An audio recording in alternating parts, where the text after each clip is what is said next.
Selamat datang. Can you say Selamat datang? That's how you say welcome in Malay. Welcome to Patrika's Little Star Cafe. Facts that are fast, fun, and keep you happy. Today is Wednesday, September 12th, 2018, and here are today's matters for chatter. Number 1. The Indian Rupee is going through a tough phase.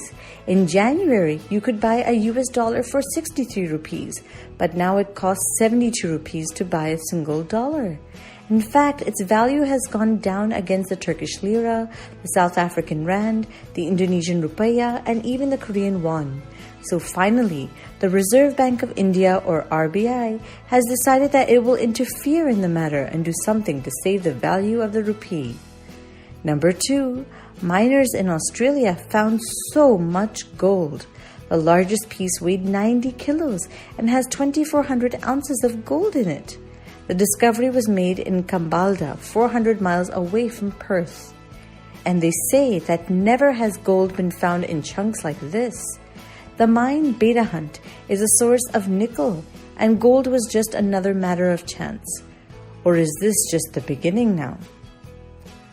Number 3, California has decided to move completely to carbon-free electricity sources by the year 2045. It's now the second U.S. state to promise that after Hawaii. U.S. states are making their own commitment as U.S. President Donald Trump decided to pull out from the Paris Climate Accord.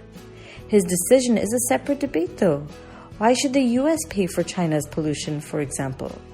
But it's good that the states are taking their own initiatives though. And California is a huge economy to do so. If it were a country, it would be the 5th largest economy in the world after the USA, China, Japan, and Germany. And now for today's mega matter. Tanzania has banned fake nails and eyelashes, and women in government are banned from wearing them in parliament. And that's just because these things are really harmful to health. While this may be good for the citizens, there have been some unusual bans around the world that restrict how people live. In Denmark, you have to use the 25,000 names the government approves or get special permission for a new name. In Milan, there's a ban on frowning.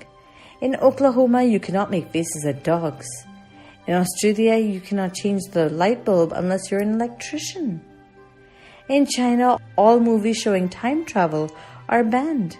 Are these for the good of the people or just a way to control them? What about freedom of speech and thought, or is that not as important? Today's word of the day is commitment. That means promise. And finally, for today's quote of the day, unless commitment is made, there are only promises and hopes, but no plans.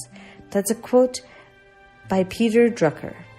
Thank you for listening, and do send us your questions and comments via WhatsApp, or you can email us at diptyauntie@gmail.com. Take care, lots of love, Dipti Auntie. Twinkle, twinkle, little star, do you know how loved you are?